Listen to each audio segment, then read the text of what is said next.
ሰላም ጤና ይስጥልን እጅጉን የተወደዳችሁና የተከበራችሁ የአዲስ ስፖርት ቤተሰቦቻችን እንደምን አላችሁልን? ከእናንተው ከሆነው ከአዲስ ስፖርት የዩቲዩብ ቻናላችን አዳዲስ ስፖርታዊ ጉዳዮችን ልናካፍላችሁ እነሆ ዛሬም በማለዳው የስፖርት የመረጃ ሰዓታችን በድጋሚ ተገናኘን።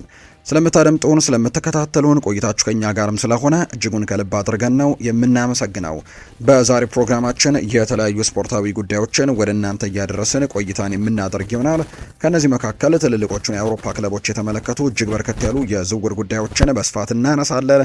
ከዛ ውጪ የዓለም ዋንጫ መረጃዎችንም ወደ እናንተ ማድረሳችንን የምንቀጥል ነው የሚሆነው። ትናንትና ስፔንና ቤልጅየም ተጠባቂ የዓለም ዋንጫ መርሃ ግብራቸውን አድርገው ስፔን ወደ ቀጣዩ ዙር ማለፏን አረጋግጣለች። አሁንም በመጨረሻ ደቂቃ በተቆጠረ ጎል በተለይ ምስጋና ለሚኬል ሜሪኖ አሁንም ይግባና በመጨረሻዎቹ ደቂቃዎች ባስቆጠረው ጎል ስፔንን ወደ ቀጣዩ ዙር እንድትሻገር አድርጓታል። በቀጣይ ተጠባቂው የፈረንሳይና ስፔን ጨዋታ ይደረጋል። ከነሱ ጨዋታዎች ጋር ማያይዘን በስፋት እናነሳለን። ዛሬም ጨዋታዎች ቀጥለው ይደረጋሉ። ዛሬ ሁለቱም የሩብ ፍጻሜ ጨዋታዎች ሌሊት ላይ ይደረጋሉ። ስለነዚህ ጨዋታዎችም አንዳንድ ጉዳዮችን እናነሳለን።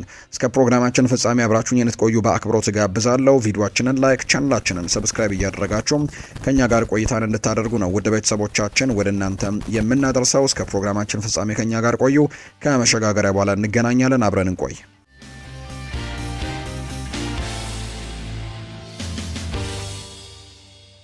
የዓለም ዋንጫ ጉዳዮችን በማስቀደም ነው የዛሬ ፕሮግራማችንን የምንጀምረው። ተጠባቂው የዓለም ዋንጫ አሁንም እየቀጠለ ይገኛል። የሩብ ፍጻሜ ጨዋታዎች ትናንትናም በአንድ ጨዋታ ቀጥሎ ተደርጓል። በርካቶች በጉጉት ሲጠብቁት የነበረ ጨዋታ ነው ትናንትና የተደረገው። ስፔንና እንዲሁ ደግሞ የቤልጅየም ብሔራዊ ቡድንን ያገናኘ ጨዋታ እንደነበር ተመልክተናል። ስፔን ወሳኝ የሚባል ድልን ነው ትናንትና ማሳካት የቻለችው። ይሄ ውድድር ሲጀመርም በተለይ የዓለም ዋንጫው ሲጀመር በትልቁ የማሸነፍ ቅድመ ግምት ከተሰጣቸው ብሔራዊ ቡድኖች መካከል አንደኛው እንደሆነ ምንም ጥርጥር የለውም የስፔን ብሔራዊ ቡድን። በተለይ እንደውም አንዳንዶች ካለው የአየር ንብረት አንጻር ወይም ከፍተኛ ከሚሆነው የአየር ንብረቱ ከሙቀቱ አንጻር ምናልባት የስፔን ብሔራዊ ቡድን ፖሴሽን ቤዝድ የሚጫወት እግር ኳስ የሚጫወት ቡድን ይህንን ዋንጫ የማሸነፍ ቅድመ ግምት አለው የሚሉ አይነት ሀሳቦችን ሲሰጡ ተመልክተናል እና ለዛም ደግሞ በትልቁ ግምት የሰጧት ለስፔን ብሔራዊ ቡድን ነበር። ምክንያቱም የስፔን ብሔራዊ ቡድን ስሪቱም በፖሴሽን ላይ የሚያምን አይነት ብሔራዊ ቡድን እንደሆነ ይታወቃል። አሰልጣኝ ሉዊስ ዴላ ፉዌንቴ ከዚህ የስፔን ብሔራዊ ቡድን ጋር በጣም ወሳኝ የሚባሉ ስኬቶችን አሳክቷል። የአውሮፓ ዋንጫን አሸንፈዋል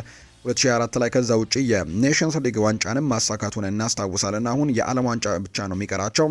እሱን ለማሳካትም በትልቁ እየጣሩ እንደሚገኝ እየተመለከትን እንገኛለን። በምድብ ጨዋታዎች ላይ እርግጥ ነው የስፔን ብሔራዊ ቡድን አንዳንድ የማያሳምኑ አይነት አቋሞችን ያሳየባቸው ጨዋታዎች ነበሩ። ነገር ግን በጥሎ ማለፉ ከኦስትሪያ ብሔራዊ ቡድን ጋር ያሳየው አቋም ግን በርካቶች ስፔን ተመለሰች ያለበትን መርሃ ግብር ነበር ብሎ ማንሳት ይቻላል። ከዛ በኋላም ከፖርቱጋል ጋርም እንዲሁ ድል ቀንቷታል። ያን ያክል ሳቢ የነበረ ጨዋታ ባይሆንም ነገር ግን በመጨረሻዎቹ ደቂቃዎች ላይ ባስቆጠሩት ጎል ማሸነፍ መቻሏን እናስታውሳለን። ትናንትና ከቤልጅየም ብሔራዊ ቡድን ጋር ነው ጨዋታዋን ያደረገችው። 2-1 በሆነ ውጤት በማሸነፍም ወደ ቀጣዩ ዙር ማለፏን አረጋግጣለች። በተለይ የቤልጅየም ብሔራዊ ቡድን በዚህ የዓለም ዋንጫ ላይ ያው ወርቃማ የሚባለው ትውልዱ እንደባከነባት ይታወቃል። ነገር ግን ከወርቃማው ትውልድ የተወሰኑት በእድሜ ገፍተውም ቢሆን በዚህ ብሔራዊ ቡድን ውስጥ ያሉበትን ጉዳይ ተመልክተናል። ለምሳሌ ያክል ኬቨን ደብሮይና፣ ሮሜሎ ሉካኩ፣ ቲቦ ኮርቱባ በዚህ ብሔራዊ ቡድን ውስጥ እንዳሉና አክሰል ቪትስልም ተጠባባቂ ወንበር ላይ ተመልክተናቸዋል። በርከት ያሉት ባይሆኑ እንኳን ነገር ግን ከቤልጅየም ወርቃማ ትውልድ ከምንለው ስብስብ ግን የተወሰኑት በእድሜ ገፋ ብለው ከወጣቶቹ ጋር ተቀላቅለው ይህንን ቡድን እየመሩ እንደሚገኝ ይታወቃልና እስከ ትናንትና ድረስም በጣም ጥሩ የሚባሉ ጊዜዎችን አሳልፈዋል። በርካቶች ይሰናበታሉ ብለው ቢጠብቋቸውም እስከ ሩብ ፍጻሜው ድረስም መድረስ የቻሉበትን ውጤት ነው ማምጣት የቻሉት። ትናንትና የሩዲ ጋርሲያ ቡድን በሉዊስ ዴላ ፉዌንቴው የስፔን ብሔራዊ ቡድን 2-1 ተሸንፈው ከውድድሩ ውጭ ሆነዋል። የስፔን የድል ግቦችን ሚኬል ሜሪኖ እና ፋቢያን ሩይዝ ናቸው ያስቆጠሩት። ለቤልጅየም ብሔራዊ ቡድን ብቸኛውን ጎል ያስቆጠረው ቻርልስ ደክትላረ ነው። እንግዲህ ይሄ የአታላንታ ተጫዋች ባለፈው ጨዋታ ላይም 2 ጎሎችን ማስቆጠሩን እናስታውሳለን። አሜሪካን አሸንፈው ሲያልፉ 2 ግቦችን አስቆጥረው ነበር። ቻርልስ ደክትላረ ትላንትና ጎል ማስቆጠር ችሏል። ምንም እንኳን ብሔራዊ ቡድኑን ወደ ቀጣዩ ዙር ማሳለፍ ባይችልም የሚኬል ሜሪኖን ጉዳይ ግን እናንሳ።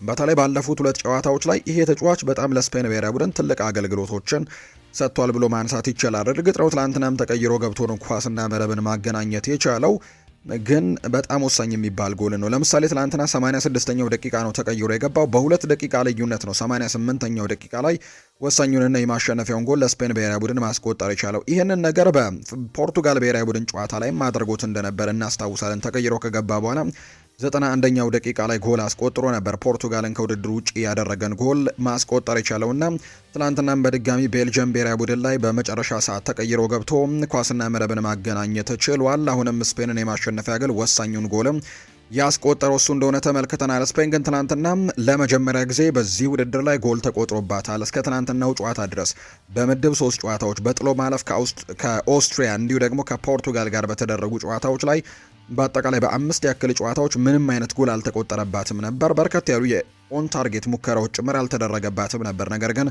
በዚህ ውድድር ላይ የስፔን ብሔራዊ ቡድንንና የግብ ጠባቂውን ኡናይ ሲመንን ጎል እንግዲህ መጀመሪያ ያስቆጠረበት ተጫዋች ቻርልስ ደ ክትላሬ ሆኗል። ትላንትና ኳስና መረብን ማገናኘቱን ተከትሎ በዚህ ውድድር ላይ ጠንካራ የመከላከል ክፍልና ጠንካራ ግብ ጠባቂ እንዳላትም ጭምር በደንብ አሳይታ ነበር ስፔን ብሔራዊ ቡድን። ትላንትናም ያንን ቀጥላለች። እርግጥ ነው 5 ሙከራዎች ብቻ ነው የተደረገባቸው። ከነዛ መካከል 2ቱ ኢላማቸውን የጠበቁ ነበሩ። የስፔን ብሔራዊ ቡድን ሌላኛው ትልቁ ጥንካሬው የመከላከል ክፍሉ ነው። በተለይ ይሄ ቡድን በርካታ ኳሶችንም ስለሚይዝ የጎል ሙከራዎች የመፈጠር እድሉ እሱ ላይ በጣም ጠባብ እንደሆነ ይታወቃል። ነገር ግን የተከላካይ ስፍራው የነ ፓኦ ኩባርሲና የነ አይመሪክ ላፖርት ጥምረትም እጅግ አስደናቂ እንደሆነ መመልከት ይቻላል። ትላንትና የስፔን ብሔራዊ ቡድን 17 የጎል ሙከራዎችን አድርጎ 8ቱ ኢላማቸውን የጠበቁ ሙከራዎችን ነበር ያደረጉት። 1.96 ኤክስጂም አስመዝግበዋል። የስፔን ብሔራዊ ቡድን በትላንትናው ጨዋታ ላይ ለበርካቶች አስገራሚ የሆነው ፔድሪ ትላንትና ተጠባባቂ ወንበር ላይ ተቀምጦ እንደነበር ተመልክተናል። ትናንትና አሰልጣኝ ሉዊስ ዴላ ፉዌንቴ በሮድሪ በፋቢያን ሩይዝ እና በዳኒ ኦልሞ ጨዋታን መጀመርን ምርጫቸው አድርገዋል። ፋቢያን ሩይዝ ትላንትና ቋሚ ሆኖ ተሰልፎ ጎልም ያስቆጠረ ተጫዋች ሆነዋል። ፔድሪ ትላንትና ተቀይሮ ገብቶ የተመለከትንበት አጋጣሚ ነው ያለው። ኬቨን ደ ብሮይና ትላንትና ወደ ቋሚ አስተላለፉ ተመልሶ ነበር። ምክንያቱም ባለፈው የመጨረሻው ጨዋታ ከአሜሪካ ጋር ባደረጉት መርሃ ግብር ላይ ተጠባባቂ ወንበር ላይ ተቀምጦ እንደነበር የምናስታውሰው ነው። ትላንትና ግን ወደ ቋሚ አስተላለፉ የገባበትን አጋጣሚ የተመለከት ነው። ሚኬል ሜሪኖ ለሀገሩ ግልጋሎት በሰጠባቸው ጨዋታዎች በጣም ቁልፍ ሚናን እየተጫወተ እንደሚገኝ ይታወቃል። ስፔን በአስፈላጊ ሰዓቷ ይገኛል። ይሄ ተጫዋች ሚኬል ሜሪኖ ያለፉትን 3 ጎሎችም በጣም ወሳኝነታቸው የጎሉ ጎሎችን ነው ማስቆጠር የቻለው። ለምሳሌ ያክል ያለፉትን 3 ጎሎች ስንመለከት 119ኛ ደቂቃ ላይ ጀርመን ላይ ከዩሮ 2024 ውድድር ውጭ ያደረገ ጎል ያስቆጠረው እሱ ነው። እንግዲህ ያኔ ደግሞ አባቱ በተጫወተበት ሜዳ ላይ ነበር ያንን ጨዋታ ያደረገውና ተመሳሳይ አባቱ ያደረገውን ሴሌብሬሽን ማድረጉን እናስታውሳለን። በጣም ወሳኝ የሚባል ጎል ነበር ጀርመን ላይ ያስቆጠረው። ከዛ ውጭ ከፖርቱጋል ጋር በዓለም ዋንጫ የጥሎ ማለፍ ጨዋታም 92ኛው ደቂቃ ላይ ኳስና መረብን አገናኝቶ ፖርቱጋልን ከውድድር ውጭ ያደርጓል። ከዛ ውጭ ትላንትና 88ኛው ደቂቃ ላይ ቤልጅየም ላይ ጎል አስቆጥሮ ቤልጅየምን ከውድድር ውጭ እንዲሁ ስፔንን ወደ ቀጣዩ ዙር እንድታልፍም ያደረገበት አጋጣሚ ነው ያለው። ሚኬል ሜሪኖ በትላንትናው ጨዋታ ተቀይሮ ከገባ ከ117 ሰከንዶች በኋላ ነው ኳስና መረብን እንዳገናኘ ጭምር የተመለከት ነው። በዓለም ላይ ካሉ ምርጡ ተጫዋች አንዱ ነው ብለውታል አሰልጣኝ ሉዊስ ዴላ ፉዌንቴ ሚኬል ሜሪኖን ሲገልጹት። የስፔን ብሔራዊ ቡድን ዋና አሰልጣኝ ሉዊስ ዴላ ፉዌንቴ ግብ አስቆጣሪያቸው ሚኬል ሜሪኖን አወድሰውታል። ሜሪኖ ብዙ ጥንካሬዎች ያሉት የሚሉት አሰልጣኝ ዴላ ፉዌንቴ በዓለም ላይ ካሉት ምርጥ ተጫዋቾች አንደኛው ነው፣ ከብሔራዊ ቡድኑ የአጨዋወት ዘይቤ ጋርም በጣም ተዋህዷል ሲሉ ጭምር የተናገሩት። ስለ ቀጣይ ተጋጣሚያቸው ፈረንሳይ ነው የተናገሩት። እኛ ብቻ ነን በተከታታይ 2 ጨዋታዎችን ማሸነፍ የቻልነው ሲሉ የቡድናቸውን ጥንካሬ ይገልጻሉ።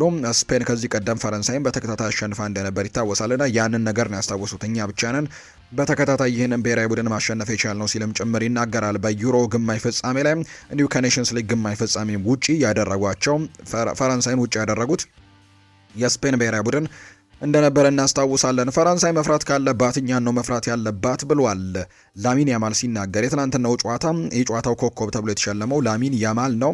ከዚህ ቀደም ፈረንሳይን ከውድድር እንዳስወጡ እንግዲህ ያነሳው ላሚን ያማል ፈረንሳይ መፍራት ካለባት እኛን ትፍራ ሲልም ነው የተደመጠው። የሚፈጠረውን እንመለከታለን በማለት የተናገረው ላሚን ያማል ሁለታችንም ትልቅ ቡድን አለን፣ ይህ ደግሞ ግልጽ ነው ለኔም እነሱ ምርጥ ቡድን ናቸው በማለትም ጭምር ይናገራል።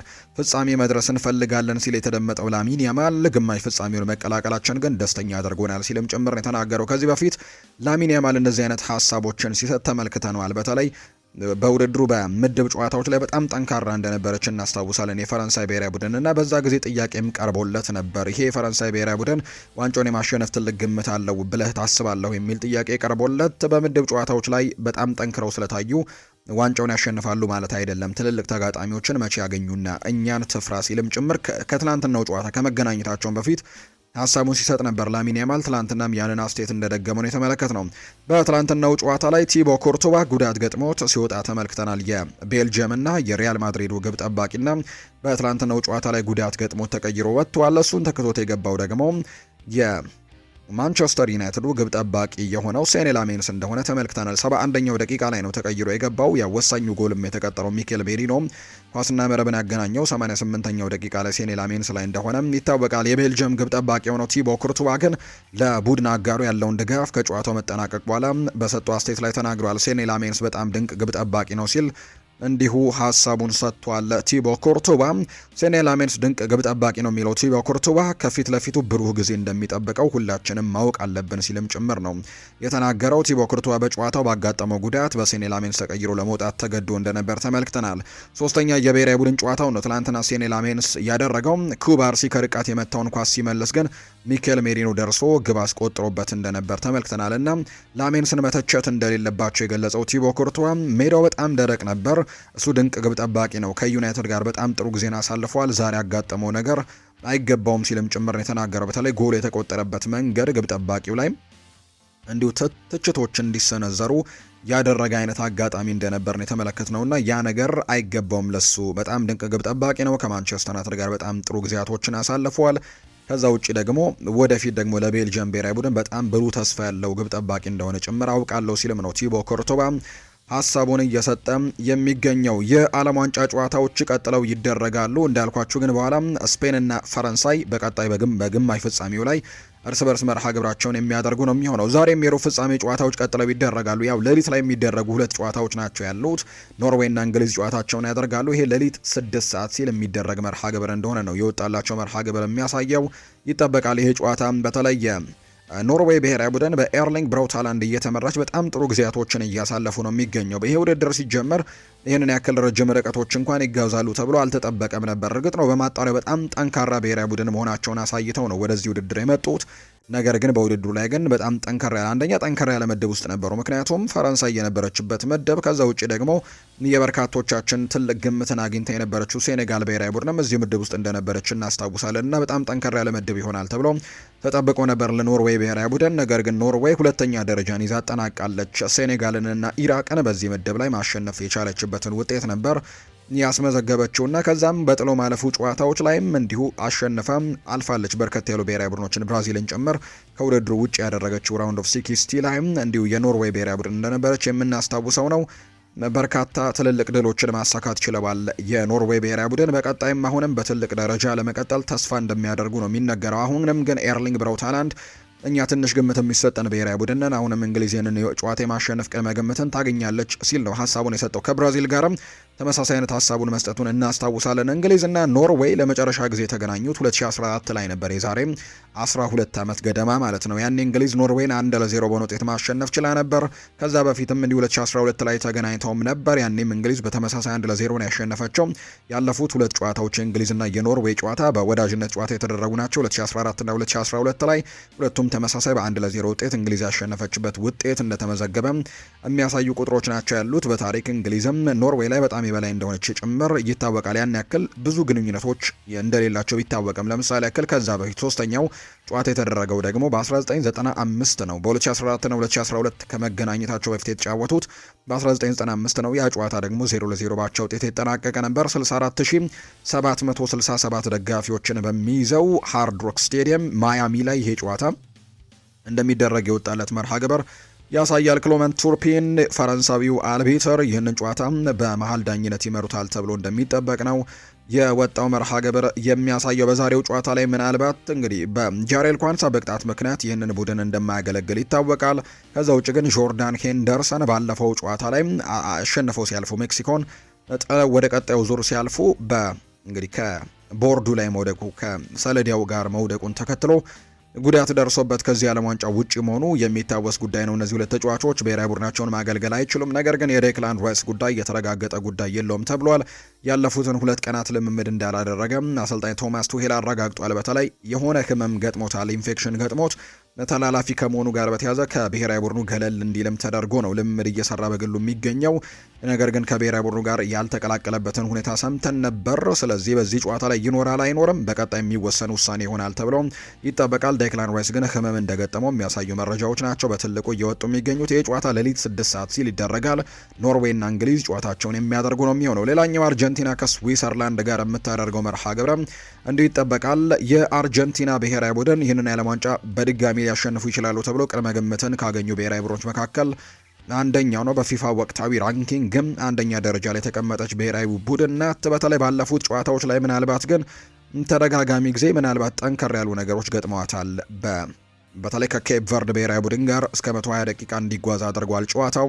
ከዛ ውጭ ሌላኛው ጨዋታ ደግሞ ከግብጽ ብሔራዊ ቡድን ጋር ያደረጉት ጨዋታም እንዲሁ በርካቶች ትችቶቻቸውን የሰነዘሩበት የጨዋታው ዳኝነት ላይ ትችቶቻቸውን የሰነዘሩበት ጨዋታ እንደነበር ይታወሳል። ነገር ግን ፒየር ሉጂ ኮሊና የቀድሞ ዳኛ፣ ከዛ ውጭ ደግሞ ሉዊስ ዴላ ፉዌንቴ ምንም የተፈጠረ ስህተት የለም የሚል ጨዋታውን በድጋሚ ተመልክተነዋል። ምንም አይነት የተፈጠረ ነገር የለም የሚሉ አይነት አስተያየቶችን ጭምር ሀሳባቸውን ሲሰጡ ጭምር ተመልክተናል።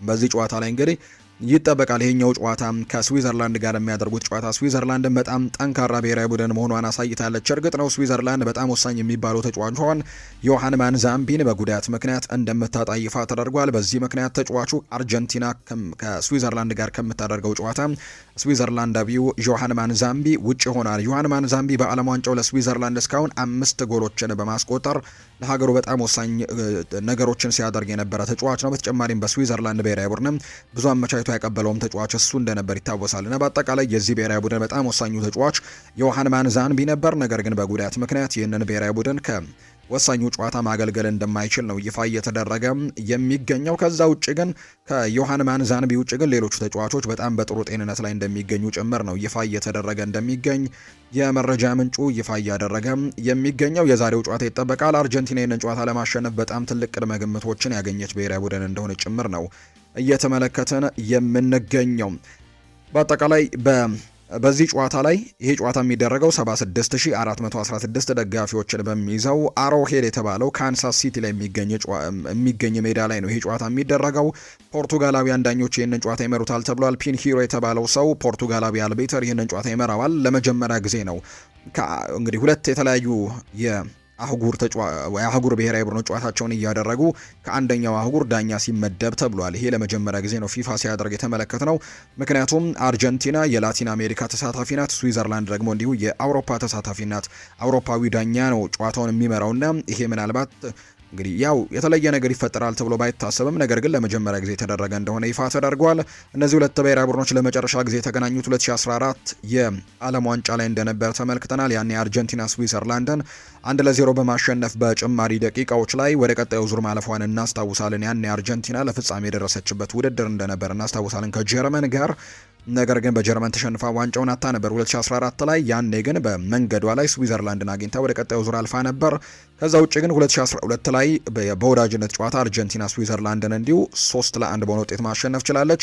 ከዛ በፊት የተገናኙት 2007 ላይ ነው። ሁለቱም ቡድኖች 1-1 ያጠናቀቁበት ጨዋታ እንደነበር ይታወሳል። የሊዮኔል ሜሲ ሀገር አርጀንቲና ዛሬስ ምን አይነት ነገሮችን ታሳየናለች? ዛሬስ ምን አይነት ተአምሮችን ልታስመለክተን ትችላለች? የሚለው በርካቶች በጉጉት የሚጠብቁት ጨዋታ ይሆናል ተብሎ ይታሰባል። ይህ ጨዋታ ደግሞ ሌሊት 10 ሰዓት ሲል የሚደረግ መርሃ ግብር እንደሆነ ነው የወጣላቸው መርሃ ግብር የሚያሳየው።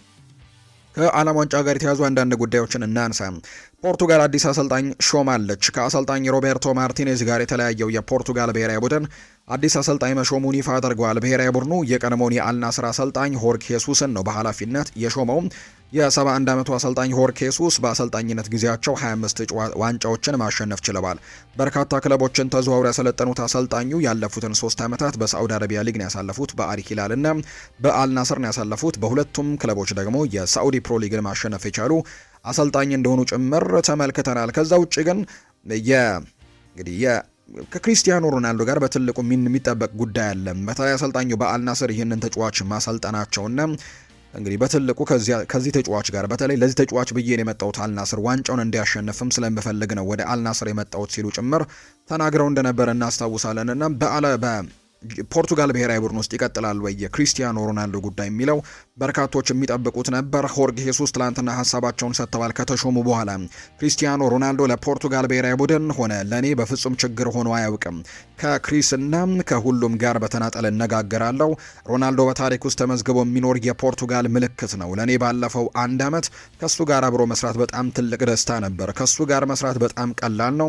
እሱ የእርሱ መንገድ ምን እንደሆነና የኔ መንገድ ምን እንደሆነ መረዳት ብቻ ነው የሚጠበቅበት። ነገር ግን ምን ማድረግ እንደሚፈልግ ለማወቅ መጀመሪያ መነጋገር አለብኝ። ክሪስ ከኔ ጋር ለ1 ዓመት አብሮኝ ሰርቷል። ምንም አይነት ጉዳት አልገጠመውም። በእያንዳንዱ ጨዋታ ከአብዛኞቹ ተጫዋቾች የበለጠ ፍጥነት 8 ኪሎ ሜትሮችን ይሸፍን ነበር። ለብሔራዊ ቡድኑ ለመጠራትም የሚያስችል ብቁ ቁመና ላይ እስካለ ድረስ ለብሔራዊ ቡድኑ የተሻለው ነው ብዬ ያሰብኩትን ሁሉ አደርጋለሁ ሲልም ጭምር ነው ሆርግ ሄሱስ የተናገሩትና ምናልባት ከክሪስቲያኖ ሮናልዶ ጋር በድጋሚ ሊቀጥሉ የሚችሉበት እድል እንዳለ ነው እየተነገረ የሚገኘው። ያው በዓለም ዋንጫ አልሳተፍም ብሎ ከዓለም ዋንጫው የዓለም ዋንጫ ጉዞውን እንደተጠናቀቀ ይፋ ያደረገ እንጂ የብሔራዊ ቡድን ጉዞውን ግን ማጠናቀቁን በይፋ አልተናገረምና ምናልባት ሊቀጥል የሚችልበት እድሉ እንዳለ ነው የተነገረው። ጂያኒ ኢንፋንቲኖ ብዙ ቋንቋ ከመናገር ውጭ የሚያውቀው ነገር የለም ብሏል። ይህንን ሀሳብ የሰጠው አንጋፋው አሰልጣኝ ክላውድ ሌሮይ ናቸው። የፊፋው ፕሬዝዳንት ጂያኒ ኢንፋንቲኖ ለቦታው ብቁ አይደሉም ሲሉ ነው የተቹት። አሁንም የፊፋ መሪ መሆኑን አስገርሞኛል ሲሉ ይናገራሉ ክላውድ ሌሮይ። እንግዲህ ክላውድ ሌሮይ ይቀጥሉና በቀጣዩ ምርጫ ብቸኛ ተወዳዳሪ ሲሆን ሰዎች ዝም ማለታቸውን ልረዳ አልቻልኩም ብሏል። አክለውም እሱ አንድ ያለው ጥሩ ነገር ብዙ ቋንቋዎችን መናገሩ ነው። ነገር ግን ያልተማረ ሰው ነው። ብዙ ቋንቋ ተናጋሪ ያልተማረ ሰው ለእግር ኳስ አደገኛ ነው፣ ጥሩ ነገሮችን አይሰራም ሲልም የተደመጠው። ሰዎች በአሁኑ ሰዓት የእግር ኳስ ጥሩ ምስልን እያጠፋ መሆኑን ያነሱት አሰልጣኙ ይሄኛው እንደሚያሳስባቸው ነው ክላውድ ሌሮይ ሀሳባቸውን እየሰጡ የሚገኙት። ሌላኛው ከኬሊያን ምባፔ ጋር በማህበራዊ ትስስር ገጽ በጣም ሰጣ ገባ ውስጥ ገብታ የነበረችው የፓራጓይ ሴናተር ማህበራዊ ትስስር ገጽ ተጠልፏል ስትል ሀሳቧን ሰጥታለች። ኬሊያን ምባፔ ላይ እንደዚህ አይነት ነገሮችን ያደረገችው የፓራጓይ ሴናተር ስትናገር በማህበራዊ ትስስር ገጿ ላይ ተጠልፏል ማለቷን የተሰማው ፖለቲከኛዋ የኢንስታግራም እና ማህበራዊ ትስስር ገጽ በጠላፊዎች እጅ ላይ ወድቋል በማለትም ትናገራለች። ይህንን ተከትለው በማህበራዊ ትስስር ገጿ ለተጋሩት መልእክቶች ኃላፊነቱን አልወስድም ብላለች። በማህበራዊ ሚዲያ ላይ እንደዚህ አይነት ነገሮችን መሰንዘር እስከ 1 ዓመት እስር ሊያሳግድ እንደሚችልም ይታወቃል። በሌላ በኩል የፓራጓይ ኮንግረስም ሴናተሯ የሰነዘሩት እንደዚህ አይነት ትችትም በማውገዝ ከሷ በተቃራኒ ነው ቆሙት። የተባበሩት መንግስታት ድርጅት እንዲሁ ከሰሞኑ እንደዚህ አይነት ነገሮችን በማውገዝ በኬሊያን ምባፔ ላይ ያለውን ድጋፍ አሳይቷል። ሴናተሯ እንዲሁ እንግዲህ ጠበቃቸው በኩል ለሰጡት አስተያየትም ወደ ኋላ ብለው ይቅርታ እንደማይሉ ጭምር ገልጸዋል። ፖለቲከኛዋ ኬሊያን ምባፔ ለሰጣቸው ምላሽም በስም ማጥፋት ክስ እንደሚመሰረቱ ጭምር ሀሳባቸውን ጭራሽ ማለት ነው ሀሳባቸውን እየሰጡ እንደሚገኙ ወይም ደግሞ ጭራሽ ክስ እንደሚመሰረቱ ጭምር ይፋ እንዳደረጉ ነው የመረጃ ምንጩ ይፋ ያደረገው። ክለቦችን የተመለከቱ ስፖርታዊ ጉዳዮችን እናንሳ። የማንቸስተር ዩናይትድ ጉዳዮችን በማንሳት እንጀምር። ያው የሚጠበቀው ነገር ተከስቷል። ማንቸስተር ዩናይትድ ሀሳቡን እንደቀየረ ይፋ ተደርጓል። ማንቸስተር ዩናይትድ ብራዚላዊውን አማካይ ኤደርሰንን ለማስፈረም ተስማምተው እንደነበር እናውቃለን። ይሁን እንጂ አሁን ላይ ማንቸስተር ዩናይትድ በዝውውሩ ዙሪያ ሀሳቡን መቀየሩ ይፋ ተደርጓል።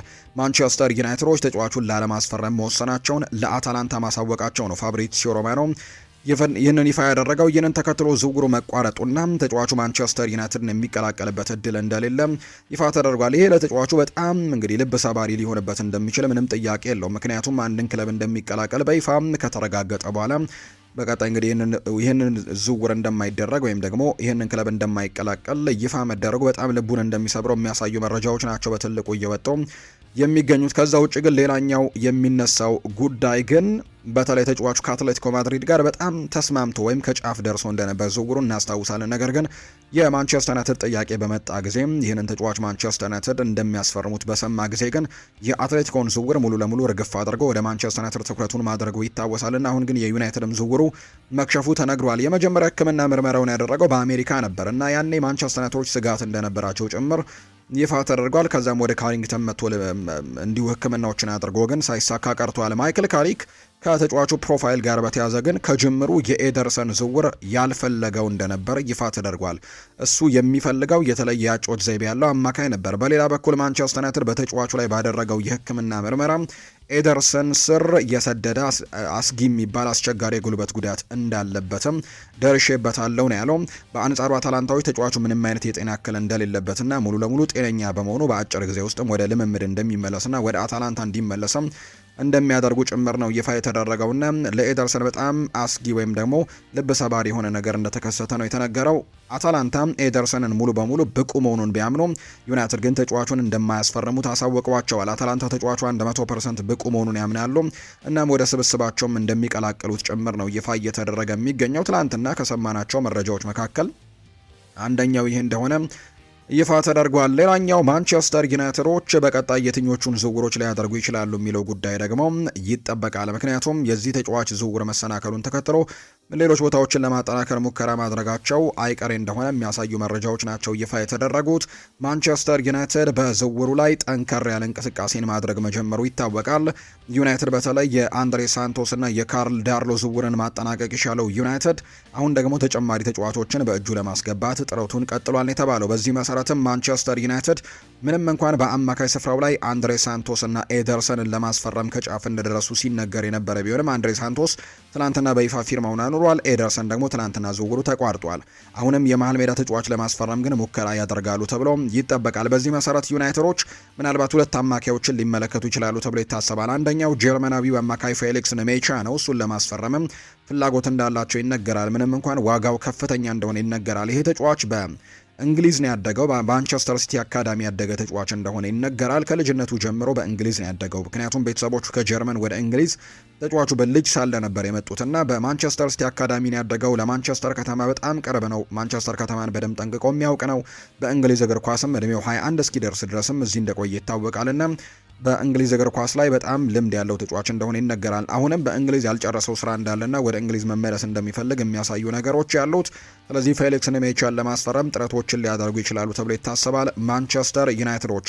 ሌላኛው የእንግሊዝ ክለብ ሊቨርፑልም ተጫዋቹን ይፈልገዋል። እስከ 86 ሚሊዮን ፓውንድ በሚደርስ የዝውውር ዋጋ ለማስፈረም ድርድር ላይ እንደሆነ ጭምር ይነገራል። ዩናይትድ ዝውውሩን በመጥለፍ አማካዩን በእጁ ለማስገባትም ሙከራዎችን ያደርጋል ተብሎ ይታሰባል። ሌላኛው የማንቸስተር ዩናይትድ ፍላጎት የቦርንመዙ አሌክስ ስኮትን ለማስኮብለል ጥረቶችን ያደርጋል ተብሎ እንደሚጠበቅ ነው የተነገረው።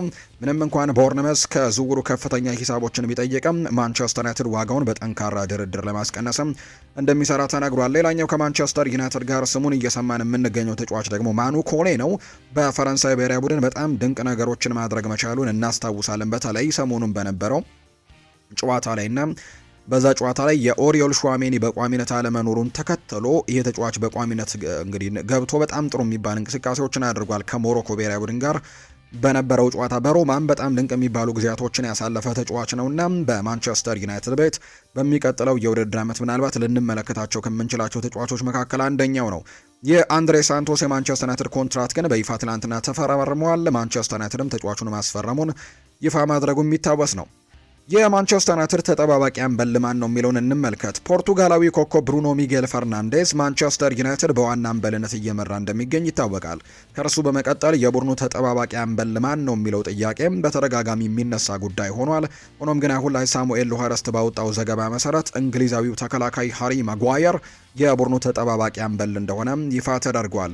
በቡድኑ ውስጥ ያሉ ሁሉም አካላት ተጫዋቹ በዚሁ ምና እንደሚመለከቱት ነው የተነገረው። ሃሪ ማጓየር ከብሩኖ በተጓዳኝ በቡድኑ ውስጥም ትልቅ ተሰሚነት ያለውና ትዕዛዞችን የሚሰጠው ተጫዋች እንደሆነ ይፋ ተደርጓል። ስለዚህ ሁለተኛው ካፕቴን እሱ እንደሆነ ይፋ ተደርጓል። በክረምቱ የዝውውር መስኮት የግራ ፉልባክ ቦታ ላይ የኢኒዮስ ተመራጭ የሆነው ሉዊስ ሃል ሁኔታን አሁንም ዩናይትዶች በትልቁ እየተከታተሉት እንደሆነ ቲም ቶክ ይፋ አድርጓል።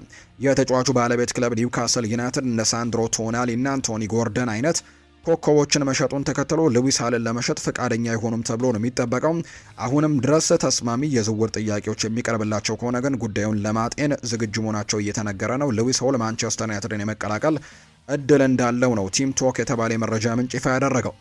ማንቸስተር ዩናይትዶች በተጠናቀቀው የውድድር ዓመት መጨረሻ ጨዋታዎች ላይ ጉዳት አስተናግዶ የነበረው ቤንጃሚን ሼስኮ ለአዲሱ የውድድር ዘመን ግን የመጀመሪያ ጨዋታዎች ብቁ ሆኖ እንደሚመለስ እምነቱ እንዳላቸው ነው ሳሙኤል ሉሃረስት መረጃውን ይፋ እያደረገ የሚገኘውና ቤንጃሚን ሼስኮ ወደ ማንቸስተር ዩናይትድ በጥሩ ቁመና ይመለሳል ተብሎ እንደሚጠበቅ የመረጃ ምንጩ ይፋ እያደረገ እንደሚገኝ ነው ዘገባው የጠቆመው። ከማንቸስተር ዩናይትድ ጋር በተያያዘ እነዚህ ጉዳዮች ናቸው እየተነሱ የሚገኙት። የአርሰናልንም ጉዳይ ውድ ቤተሰቦቻችን ወደ እናንተ እናደርስ። ከአርሰናል ጋር በተያያዘ በትልቁ እየተነሳ የሚገኘው ጉዳይ የብሩኖ ጊማሬሽን ጉዳይ ነው። አሁንም በትልቁ አርሰናሎች እየሰሩበት የሚገኘው ዝውውር አርሰናሎች ይህንን ተጫዋች ለማስፈረም በጣም ጥሩ ደረጃ ላይ እንዳሉ ምንም ጥያቄ የሌለው ጉዳይ ነው። ምክንያቱም የተጫዋቹን ይሁንታ አግኝተዋል። እርግጥ ነው ተጫዋቹ ኒውካስል ዩናይትድ እንግዲህ ላቆይህ ብሎ ግን በጣም ጠንከር ብሎ ከገፋበት ግን ያንን ነገር የመከራከር ፍላጎት እንደሌለው ቢነገርም ነገር ግን አሁን ጊዜው ግን ወደ ትልቅ ደረጃ መሸጋገር የሚችልበት በአውሮፓ ቻምፒየንስ ሊግ ደግሞ ደጋግሞ መሳተፍና በውድድሩ ላይ በጣም ጠንካራ ተፎካካሪ መሆን የሚችልበትን ክለብ መቀላቀል እንደሆነ ይፋ አድርጓል። ስለዚህ አርሰናል ደግሞ ወደ ሻምፒዮኖቹ አርሰናሎች መቀላቀል እንደሚፈልግ ነው በተደጋጋሚ ጊዜ እየተነገረ የሚገኘው። አርሰናል ከኒውካስል ዩናይትድ ጋር ከብሩኖ ጉማሬሽን ለማስፈረም ግን በይፋም ድርድሮችን ሰሞኑን ይጀምራል ተብሎ ይጠበቃል። አርሰናል ለመጀመሪያ ጊዜ ይፋዊ ጥያቄዎችን አቅርቦ እንደነበር እናስታውሳለን። ነገር ግን ያ ጥያቄው በኒውካስል ዩናይትድ ተቀባይነት ያላገኘ እንደነበር የምናስታውሰው ጉዳይ ነው። አርሰናል እስከ 65 ሚሊዮን ፓውንድ ለማቅረብ ዝግጁ መሆኑ ግልጽ ተደርጓል። አሁን ላይ ይህም የኒውካስል ዩናይትድ ዋጋ እንግዲህ ከ80 እስከ 90 ሚሊዮን ፓውንድ ነው የሚገምቱት ኒውካስል ዩናይትዶች። ነገር ግን ያም ቢሆን አርሰናሎች ያን ያክል ክፍያ ግን የመክፈል ምንም አይነት እቅድ እንደሌላቸው የሚያሳዩ ነገሮች አሉ። ተጫዋቹ ወደ አርሰናል ማምራቱ ግን አይቀሬ እንደሆነ የሚያሳዩ ቁጥሮችን ነው በትልቁ እየሰማን የምንገኘው። ሙሉ ለሙሉ እንደወሰነና ለክለቡም ይህን ነገር እንደተናገረ ወይም ደግሞ ለክለቡ ኒውካስል ዩናይትድ ያንን ነገር እንደተናገረ ለአሰልጣኝ ኤዲ ሃውም በይፋ እንደተናገረ ጭምር ይፋ ተደርጓልና ወደ አርሰናል መቀላቀል እንደሚፈልግ ይፋ አድርጎላቸዋል። እንደ ፋብሪዚዮ ሮማኖ መረጃ መሰረት በተለይ ጉማሬሽ አርሰናልን የመረጠባቸው ዋና ዋና ምክንያቶች አሉ። አንደኛው ጉማሬሽ በለንደን ከተማ የመኖር ትልቅ ፍላጎት መኖሩ ወደ አርሰናል እንዲዘዋወር ትልቅ እቅድ እንዳለው የሚያሳይ ነው። ከዛ ውጭ በአሰልጣኝ ሚኬል አርቴታ የጨዋታ ፍልስፍና ስርም አብሮ መስራት እንደሚፈልግ የሚያሳዩ ነገሮችን ነው ፋብሪዚዮ ሮማኖ ተጫዋቹ ኒውካስልን ለመልቀቁ ምክንያት እንደሆነ ሲናገር። በአውሮፓ ታላላቅ የክለቦች ውድድር የሆነው ቻምፒየንስ ሊግ መድረክ ላይ መጫወት እንደሚፈልግ ይፋ ተደርጓል። አርሰናል ለትልልቅ ዋንጫዎች ለመፎካከር የተሻለ እድል ከኒውካስል የተሻለ እድል እንደሚሰጠው ይሰማዋል። በዚህ ምክንያት ነው ወደ አርሰናል እንዲቀላቀል ምክንያት እንደሆነ እየተነገረ የሚገኘው። በብሩኖ ጉማሬሽ እና በአርሰናል መካከል የግል የኮንትራት ጉዳዮች ላይ ምንም አይነት ችግር ይፈጠራል ተብሎ አይታሰብም። ስምምነት ለመድረስ በጣም ተቃርበዋል። ጉማሬሽ ከአርሰናል ጋር አስቀድሞ ሳይስማማ በፊት ዝም ብሎ ለኒውካስል ወደ አርሰናል ሊሂድ እንደማይል ጭምር ነው የተረጋገጠውና ሁሉ ነገር እንዳጠናቀቀ ወይም ወደዚህኛው ክለብ እንደሚመጣ ከተረጋገጠ በኋላ ነው ይህንን ነገር እንደተናገረ ይፋ የሚያደርጉ መረጃዎች በትልቁ እየወጡ የሚገኙት። ስለዚህም ይህ ተጫዋች አሁን ግላዊ ነገሮች ምንም አይነት ችግር ይፈጥርበታል ተብሎ አይታሰብም። በአንጻሩ ግን አርሰናልና ኒውካስል ዩናይትድ ግን መስማማት እንዳለባቸው የሚያሳዩ መረጃዎችን ነው በትልቁ እየተመለከተን የምንገኘው። ሌላኛው የሚነሳው ጉዳይ ደግሞ ተጫዋቹ እንዲሁ በአርሰናል ፕሮጀክት እጅጉን በትልቁ መሳቡንና ወደ አርሰናል ማምራት እንደሚፈልግ በይፋ መናገሩ ነው። ስለዚህ በቀጣይ አርሰናልና ብሩኖ ጉማሬሽ የመገናኘት እድላቸው በጣም ሰፊ ነው ተብሏል። ሌላኛው ከአርሰናል ጋር የሚነሳው ጉዳይ የክሪስቶስ ዞሊስ ጉዳይ ነው። ይህንን ተጫዋች ለማስፈረም አርሰናሎች በጣም የተሻለ ደረጃ ላይ እንዳሉ የሚያሳዩ ነገሮች አሉ። ለተጫዋቹ ይፋዊ ጥያቄዎችን ወይም ለክለቡ ይፋዊ ጥያቄዎችን ለክለብ ብሩዥ ብቻ ማቅረብ በቂ እንደሆነ እየተነገረ ነው። ይህንን ተጫዋች ለማስፈረም አርሰናል እንግዲህ ሁሉ ነገር ያጠናቀቀበት ነው። አርሰናል የክለብ ብሩዥን የግራ ክንፍ አጥቂ የሆነው ክሪስቶስ ዞሊስን ለማስፈረም ስምምነት ለማጠናቀቅ ቀርቧል። የፕሪሚየር ሊጉ ሻምፒዮኖች ሊያንድሮ ትሮሳርድ ከዓለም ዋንጫው በኋላ ወደ ቤሺክታሽ ሊያመራ ይችላል ተብሎ በመጠበቁ በግራ ክንፍ የሚጫወት አጥቂ ፍለጋቸውን አጠናክረው ነው የቀጠሉት። ዝውውሩ በ35 ሚሊዮን ፓውንድ ገደማ እንደሚጠናቀቅም የሚያሳዩ መረጃዎች ናቸው ይፋ እየተደረጉ የሚገኙት።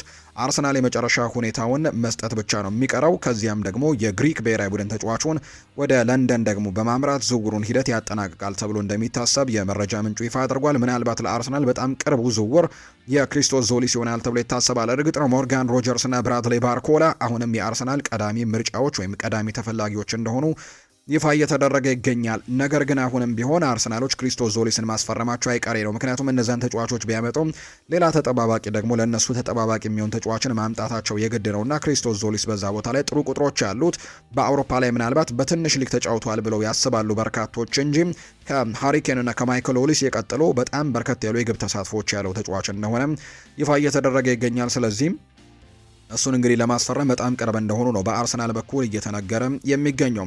በዚሁ አንዳንድ የሪያል ማድሪድ ጉዳዮችንም እንዲሁ እናንሳላችሁ። ከሪያል ማድሪድ ጋር በተያዘም በርከት ያሉ ጉዳዮች እየወጡ ይገኛሉ። አሰልጣኝ ጆዜ ሞሪኒዮ በይፋ እንግዲህ ልምምድ መጀመራቸው የሚታወቅ ጉዳይ ነው። በቫልዴባስ በመገኘት የተለያዩ ሀሳቦችንም እንዲሁ ትናንትና ሲሰጡ ጭምር ተመልክተናል። ከዛ በፊት ግን የቪኒሲዮስ ጁኒየር ኮንትራትን ጉዳይ እንመልከት። በሪያል ማድሪድ ቤት እስካሁን ኮንትራቱን እንዳላራዘመ ይታወቃል። የቪኒ ጁኒየር ወኪሎች ስለ ኮንትራቱ ሁኔታ በጣም በቅርቡ ለሪያል ማድሪድ ጋር ግንኙነት ያደርጋሉ ተብሎ ይጠበቃል። ክለቡ በዚህ ክረምት በተቻለ ፍጥነትም መፍትሄ ላይ መድረስም እንደሚፈልግ ነው የሚያሳዩ ነገሮች ይፋ ያደረጉት።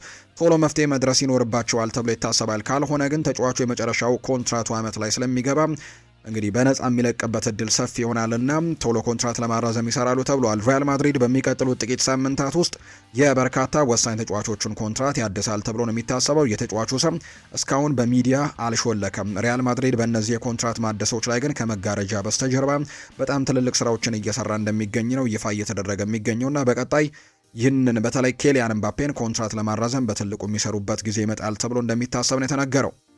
ሪያል ማድሪድ የመሃል ሜዳ ተጫዋቹን የዝውውር ፍላጎት ለመገምገም ከማርሴሎ ብሮዞቪች ወኪሎች ጋር ንግግር አድርጓል። ክሮኤሽያዊው አማካይ ከአልናስር ከለቀቀ በኋላ በአሁኑ ጊዜ ያለምንም ክለብ ወይም ነፃ ወኪል ነው የሚገኘው። ጆዜ ሞሪኖ የማርሴሎ ብሮዞቪች አድናቂ ሲሆኑ ሪያል ማድሪድ ለተጫዋቹ የአንድ ዓመት ውል ለማቅረብም ፍላጎት ሊያሳይ እንደሚችል እየተናገሩ ነው። ምናልባት ጊዜያዊ መፍትሄ ሊሆን እንደሚችል በርካቶች እየተናገሩ ይገኛሉ። ነገር ግን ወደ ትልቁ ሪያል ማድሪድ የመምጣት እድሉ ግን ጠባብ ሊሆን እንደሚችል ነው የተነገረው። ጆዜ ሞሪኒዮ ሀሳባቸውን ሰጥተዋል። ዋና ተጫዋቾች ሳይኖሩ የቅድመ ውድድር ዝግጅት መጀመር እንዴት አየው ተብሎ ተጠይቆ ነገሩን በጥሩ ጎን እንመልከተው፣ ይሄ አብሬያቸው የምንሰራቸው ወጣት ተጫዋቾችን ለማወቅ ጥሩ እድል ነው። እነሱም እኔን ለማወቅ እድል ያገኛሉ። በውድድር ዘመኑ በርካታዎች እነዚህ ወጣት ተጫዋቾች በካስቲያ ቡድን ውስጥ ይሆናሉ። እኔም ደግሞ በዚህ ዘርፍም እድገትና ልማት ላይ መሳተፍና ማገዝ በጣም ወዳለው። ከዚያም ዓለም ዋንጫ ተጫዋቾች በቅርቡ ይቀላቀሉናል ሲሉም ጭምር የተናገሩት።